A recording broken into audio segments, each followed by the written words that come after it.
নমস্কার, education ground বাংলায় সকলকে স্বাগত। আমি তোমাদের সাথে বিশ্বজিৎ পাল। আশা করছি সকলেই ভালো রয়েছে। আজকে যে টপিক নিয়ে তোমাদের সাথে আলোচনা করব, যে নিউ ক্রিমিনাল ল, যে 3টি ক্রিমিনাল লকে গত বছর সংসদ ভবন থেকে পাশ করা হয়েছে এবং এটা বিল পেশ করা হয়েছিল অমিত শাহ দ্বারা, এবং পরবর্তীতে কিন্তু সেটা সেখানে আলোচনার মাধ্যমে এবং ভোটের মাধ্যমে কিন্তু সেটাকে পাশ করা হয় এবং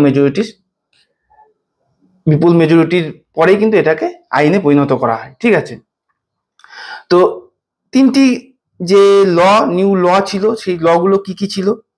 সেগুলো ছিল হচ্ছে যে ভারতীয় ন্যায় সংহিতা, যেটাকে সংক্ষেপে বলে বিএনএস, ভারতীয় ন্যায় সংহিতা, তবে ভারতীয় নাগরিক সুরক্ষা সংহিতা, তারপর আরেকটি রয়েছিল ভারতীয় সাক্ষ্য বিল। তো এই 3টি নতুন বিল পাশ করা হয়েছিল এবং সেটা আইনে পরিণত করা হয়েছিল, এবং সেটা বলা হয়েছিল যে 2024-এর 1 জুলাই থেকে কার্যকরী হবে, মানে ইফেক্ট করবে, ইনটু ইফেক্ট কার্যকরী হবে। এবং এই নিয়েই কিন্তু আজকের টপিক। তবে এর নিয়ে যে বিস্তারিত যে আলোচনা আমরা এর পূর্বে কিন্তু একটি ভিডিওতে করেছি, অবশ্যই সেটার লিঙ্ক আমরা ডেসক্রিপশনে দিয়ে দেবো, সেখানে গিয়ে সেই ভিডিওটিকে দেখতে পারো। তো এই যে ল, এটা নিয়ে আমি বিস্তারিত আলোচনা করছি না, যে আজকের টপিকে বিশেষ আলোচনা করছি যে কিসের জন্য এই লটি কার এগেনস্টে প্রথম লাগু করা হচ্ছে, মানে কার্যকরী যে হচ্ছে, ইফেক্টে এসেছে, সেটা ফার্স্ট যে রেজিস্টার্ড হয়েছে এফআইআর, সেটাই বলেছে আজকের টপিকে, যে দিল্লিতে প্রথম রেজিস্টার করা হলো এফআইআর এই লকে কাজে লাগিয়ে। এই যে 3টি ল এর কথা বললাম, এই 3টি ল কি কোন কোন পুরনো লকে রিপ্লেস করছিল? আইপিসি আমরা জানি, ইন্ডিয়ান প্যানেল কোড 1860 কে ভারতীয় ন্যায় সংহিতা যেটা বললাম সেটা রিপ্লেস করেছে। তারপর দি code of criminal procedure act, বা এটাকে বলা হয় কি সিআরপিসি। তো এই যে সিআরপিসি, এটাকে রিপ্লেস করেছে ভারতীয় নাগরিক সুরক্ষা সংহিতা, বিএনএসএস যেটাকে বলি, বিএনএসএস। এভাবে এটা নিয়ে কিন্তু বিস্তারিত আলোচনা আমরা পূর্বে একটা ভিডিওতে করেছি, অবশ্যই লিঙ্কটা দিয়ে দেবো আমরা। আরেকটি রয়েছে কি ইন্ডিয়ান এভিডেন্স অ্যাক্ট, এটাকে করেছি কে ভারতীয় সাক্ষ্য বিল। ঠিক আছে, এটা ছিল 1872 এর। তার পরিপ্রেক্ষিতে কি এসেছে? ভারতীয় সাক্ষ্য বিল। তো এই 3টি বিল নতুন এসেছে কি কারণে?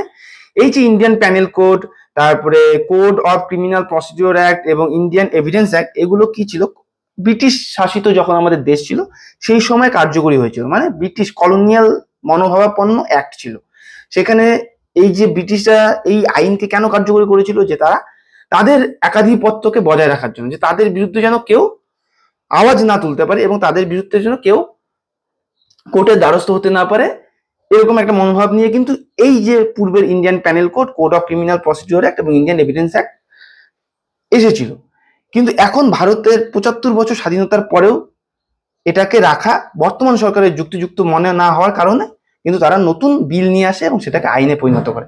সেখানে একাধিক যেগুলো ক্রিমিনাল অফেন্স রয়েছে, সেখানে দেখা গেছে যে কিছু যেগুলো দরকার নেই বর্তমানে সেগুলোকে সরিয়ে নেওয়া হয়েছে, এবং যে নতুন নতুন কিছু আইন, নতুন নতুন কিছু ক্রিমিনাল অ্যাক্টিভিটিকে এটা অন্তর্নিহিত করা হয়েছে। যেমন কি সেখানে ছিল হচ্ছে তোমার মব লিঞ্চিং, যেগুলো কি উত্তেজিত জনতা কারো উপর অ্যাটাক করছে, তো কোনো কারণে কোনো উত্তেজিত জনতা যদি কারো উপর অ্যাটাক করে, সেক্ষেত্রে সেই যে ব্যক্তিটি থাকে সে তার হয়তো দোষ থেকে থাকতে পারে, কিন্তু আইন যে নিজের হাতে কারোই জনগণের তোলা উচিত নয়, সেখানেও কিন্তু একটা এই আইনের মাধ্যমে নিয়ে আসা হয়েছে, যে সেখানেও কিন্তু সেই যার উপর অত্যাচার হচ্ছে এবং যারা এই মব লিঞ্চিং এর সাথে যুক্ত তাদের এগেনস্টে কিন্তু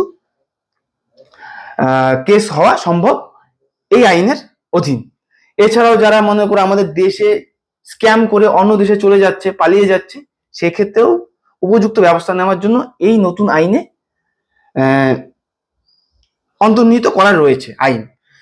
তো একাধিক বিষয় রয়েছে এর মধ্যে, কিছু নতুনও এসেছে। তারপরে কম্পেনসেশন, ফাইন, এইসব ব্যাপারে নতুন কিন্তু এই আইনের ভেতরে অন্তর্নিহিত রয়েছে। তো সেটা নিয়ে এখানে আলোচনা করছি না। তো আজকের বিষয়টি যে দিল্লিতে নতুন ভাবে যে এই আইনকে কার্যকরী করা হয়েছে এবং দিল্লিতে ফার্স্ট রেজিস্টার হয়েছে এফআইআর এই আইনকে ব্যবহার করে। তো এখানে কি ব্যবহার করা হয়েছিল এবং কিসের জন্য ব্যবহার করা হয়েছিল সেটা বলা হচ্ছে। দেখো, নতুন যে ক্রিমিনাল ল সেটা কার্যকরী হয়েছে এবং প্রথম এফআইআর করা হয়েছে 173 অব্দি ভারতীয় নাগরিক সুরক্ষা সংহিতা যে রয়েছে, ভারতীয় নাগরিক সুরক্ষা সংহিতা, তার অধীন, যেটা দিল্লিতে সোমবার দিন লাগু করা হয়েছে। যেটা আমরা বললাম কি ভারতীয় নাগরিক সুরক্ষা সংহিতা, ভারতীয় নাগরিক সুরক্ষা সংহিতা এর অধীন কিন্তু এই যে নতুন এফআইআর যে কেস করা হয়েছে, আর এটা 1 জুলাই কার্যকরী করা চালু হয়েছে এবং সেদিনই কিন্তু এটাকে ইফেক্টে এসেছে প্র্যাকটিক্যালি। তো এখানে কি কারণে এই পদক্ষেপ নেওয়া হয়েছে সেটাই আমরা জানবো। যে একটি স্ট্রিট ভেন্ডর, যে হকার থাকে, আমরা ফুটপাতে দেখি যে যারা দোকান নিয়ে বসে, সেরকম একটা স্ট্রিট ভেন্ডর, তাকে 285 সেকশন 285 অধীন এটাকে চার্জ করা হয়েছিল এবং ভারতীয় ন্যায় সংহিতা বিএনএস কে কাজে লাগানো হয়েছিল for obstructing a foot over bridge. একটি foot over bridge new Delhi railway স্টেশনে সেটাকে অবস্ট্রাক্ট করে, মানে আটকে রেখে সে সেখানে তার ব্যবসা চালাচ্ছিল। ঠিক আছে, তো তার পরিপ্রেক্ষিতেই এই পদক্ষেপ নেওয়া হয়েছে, বিএনএস পদক্ষেপ নেওয়া হয়েছে। কি ভারতীয় ন্যায় সংহিতার অধীন একে কার্যকর করা হয়েছে। আর এফআইআর যেটা দায়ের করা হয়েছে সেটা ভারতীয় নাগরিক সুরক্ষা সংহিতার অধীন করা হয়েছে। ঠিক আছে, এবং পরে পদক্ষেপ নেওয়া হয়েছে বিএনএস এর অধীন সেকশন 285। এখানে কি বলা হয়েছে যে এফআইআর এর ডিটেল প্রোভাইড করা হয়েছে যে এই যে ভেন্ডর ছিল তিনি কি কারণে তাকে অ্যাকিউজ করা হয়েছে যে তিনি টোবাকো প্রোডাক্ট জাতীয় কোনো প্রোডাক্ট সেখানে বিক্রি করছিল এবং জল বিক্রি করছিল, এবং সেখানে মেন রোডের পাশেই একটা পজিশনে তিনি করছিলেন এবং সেখানে একটি ফুট ওভার ব্রিজকে আটকে রেখে কিন্তু এই কাজ করছিল। কিন্তু সেখানকার লোকাল পুলিশ কিন্তু সেখানে বারবার তাকে রিকোয়েস্ট করে এবং বলে যে সেখান থেকে তার যে কার্ট রয়েছে, যেহেতু একটা চলমান দোকান ছিল, সেটা তাকে সরিয়ে নিয়ে যেতে। কিন্তু তিনি তাদের যে আদেশ সেটাকে মান্য করেনি এবং তার কাজ কন্টিনিউ রেখে গেছেন। From now on all এফআইআরস will be file under the provision of BNS এর অধীনে এই সব কেসকে ফাইল করা হবে। অবশ্য কেসেস রেজিস্টার্ড বিফোর জুলাই 1, এই কেস যে কেস আর কি 1 জুলাইয়ের আগে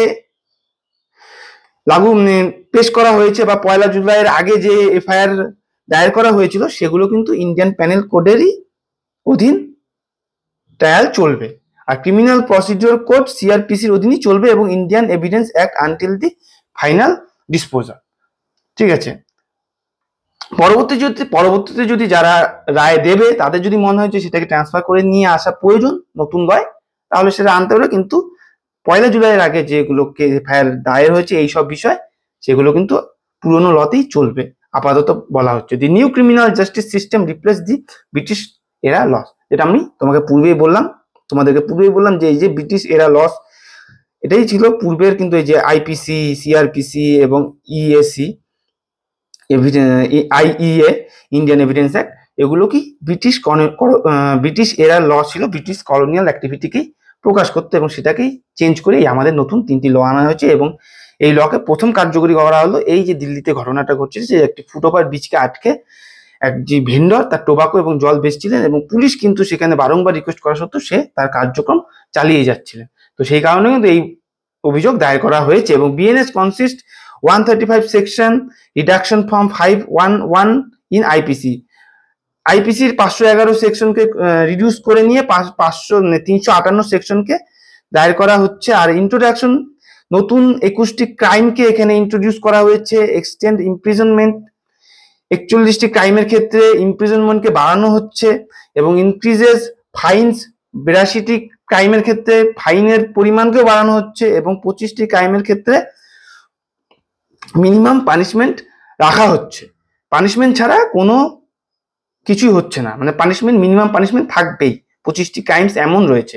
দি introduce community service as a penalty of 6 crimes, 6টি ক্রাইমের ক্ষেত্রে পেনাল্টির ব্যবস্থা রয়েছে এবং additionally 19 section have been remove, এবং যে সেকশন 19 সেটাকে রিমুভ করা হয়েছে। বিএনএসএস যেটা ভারতীয় নাগরিক সুরক্ষা সংহিতার কথা বলা হচ্ছে, সেখানে কিন্তু 531 সেকশন 484 সিআরপিসির সাথে কম্পেয়ার করা হয়েছে, মানে চেঞ্জ করা হয়েছে। সিআরপিসির যে 484 সেকশন ছিল তাকে পরিবর্তন করে 531 সেকশন বিএনএসএস লাগু করা হচ্ছে, এবং with changes 177 section, addition of 9 section of 39 subsection and deletion of 14 section। তো এগুলোকে চেঞ্জ করা হচ্ছে, কোন সেকশনের এগেনস্টে কোন সেকশন এসেছে এখানে এটাই আপাতত বলা হয়েছে। এখানে দেখো কি বলা হয়েছে, ভারতীয় সাক্ষ্য আইন যেটা 166টির সহবিভাগগুলি রয়েছে সেটা ভারতীয় সাক্ষ্য অধিনিয়ম মানে বিএসএ দ্বারা প্রতিস্থাপিত হচ্ছে, মানে চেঞ্জ হচ্ছে, এবং 170টি বিভাগে সেটা হচ্ছে। 24টি বিভাগে পরিবর্তন করা হয়েছে এবং 2টি নতুন উপবিভাগে সংযোগ করা হয়েছে, এবং 6টি বিভাগ পুরোপুরি ডিলিট করা হয়েছে, মানে মুছে ফেলা হয়েছে। বিএনএসএস কে বাস্তবায়ন এবং বিএসএ কে নিয়ে আসা হয়েছে, সেটা 6 মাস পরে আনা হলো। যেটা বিল পাস করা হয়েছে, আইন পরিণত করা হয়েছে, তার 6 মাস পরে কিন্তু এটা কার্যকরী হলো। সেটাকে পর্যাপ্ত অনুসরণ এবং স্টেক হোল্ডারদের সাথে পরামর্শ করা, বিচারকদের সাথে পরামর্শ করে গভর্নর, মুখ্যমন্ত্রী, অন্যান্য যে রাজ্য রয়েছে সব রাজ্যের মুখ্যমন্ত্রী, বেসামরিক কর্মচারী, পুলিশ অফিসার সহ কালেক্টর এবং সদস্য যে আইনসভার যে সদস্যরা রয়েছে তাদের সাথে আলোচনার পরে কিন্তু এই আইনকে পুরোপুরি ভাবে কার্যকর করা হলো আইন পাস হওয়ার 6 মাস পর। স্বরাষ্ট্রমন্ত্রী অমিত শাহ এটাকে নিয়ে এসেছিলেন, সংসদে পেশ করেছিলেন, এবং 3200টি পরামর্শ পরীক্ষার পর এখানে 158টি মিটিং করা হয়েছে, যার ফলে একটি আধুনিক ফৌজদারি আইনের খসড়া তৈরি করা হয়েছে। এবং ভারতের ফৌজদারি বিচার ব্যবস্থাকে আধুনিকীকরণের জন্যই এই প্রযুক্তির নিয়ে আসা হয়েছে, এই যে আইনকে নিয়ে আসা হয়েছে, মানে আধুনিকীকরণ, আইনের ক্ষেত্রে আধুনিকীকরণ নিয়ে আসা হয়েছে। এবং এই বিলগুলো সংসদে পাঠানো হয়েছিল এবং বিলগুলিকে অনুমোদনের জন্য সংসদে পেশও করা হয়েছিল স্থায়ী কমিটির কাছে, এবং অধিকাংশ সুপারিশ সরকার গ্রহণ করেছিল। দেখো এইসব স্টেপ কিন্তু কার্যকরী করার পরেই, বিচার বিবেচনা করার পরেই বিলটিকে সংসদে পেশ করা হয়, এবং তারপরে সংখ্যাগরিষ্ঠতা ভোটের মাধ্যমে বিপুল যে সাংসদদের সমর্থনের পরে কিন্তু এটা আইনে পরিণত হয়, এবং রাষ্ট্রপতির সিগনেচারের পরেই ফাইনালি আইনে পরিণত হয়, এবং সেটা 1 জুলাই তারিখে ফার্স্ট কার্যকরী হলো, এবং সেটা দিল্লির একটা ইনসিডেন্টের এগেনস্টে। তো এই ছিল বিষয়। আর তোমরা যদি অবশ্যই এই যে বিলগুলো এসেছে এইটা নিয়ে যদি ডিটেলস জানতে চাও, সেটা আমাদের ডেসক্রিপশনে লিঙ্ক দিয়ে দেবো, সেখান থেকে দেখে নিতে পারো।